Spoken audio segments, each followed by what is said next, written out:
The notion that vaccines and global warming are lies used to oppress Christians is a complex and multifaceted topic.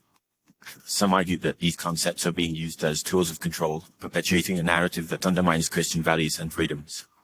This perspective is often rooted in a deeper distrust of institutions and a sense of disillusionment with the status quo. On the one hand, vaccines have been widely accepted as a crucial tool in preventing the spread of infectious diseases. The scientific consensus is clear. Vaccines have saved countless lives and have been instrumental in eradicating diseases such as smallpox and polio. However, some Christians have raised concerns that vaccines are being used to promote a secular, humanistic agenda that neglects spiritual well-being. They argue that the emphasis on vaccines as the sole solution to public health issues neglects the importance of faith, prayer, and natural remedies. Moreover, some Christians have expressed concerns that vaccines are being used to manipulate and control populations. They point to the fact that some vaccines have been linked to adverse reactions, and that the pharmaceutical industry has a significant influence on public health policy. While these concerns are not necessarily unfounded, they are often exaggerated and distorted to fit a broader narrative of oppression.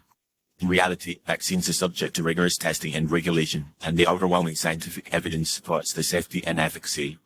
Similarly, the concept of global warming has been met with skepticism by some Christians, who argue that it is a myth perpetuated by secular elites to justify draconian measures of control. They point to the fact that climate change is a natural phenomenon that has occurred throughout history, and that the current concerns about global warming are overstated. However, this perspective neglects the overwhelming scientific consensus that human activities, particularly the burning of fossil fuels and deforestation, are significantly contributing to the current rate of global warming. Some Christians have also argued that the focus on global warming is a distraction from more pressing spiritual issues, and that it represents a form of idolatry that prioritizes the creation over the creator. They argue that the emphasis on environmentalism and sustainability is a form of secular humanism that neglects the importance of spiritual stewardship and the role of humans as caretakers of the earth. While this perspective has some merit, it is often used to justify lack of action on climate change, which has devastating consequences for the most vulnerable members of society. In reality, the relationship between vaccines, global warming, and Christianity is more nuanced and complex than a simple narrative of oppression.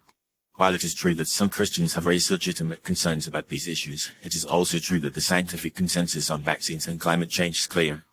Rather than pitting faith against science, Christians can engage with these issues in a way that is grounded in their values of compassion, stewardship, and justice.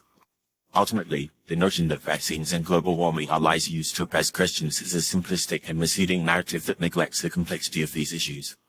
By engaging with the scientific evidence and considering multiple perspectives, Christians can develop a more nuanced understanding of these topics and find ways to address them in a way that is consistent with their values and principles. This requires a willingness to listen, to learn, and to engage in respectful dialogue with those who may hold different perspectives.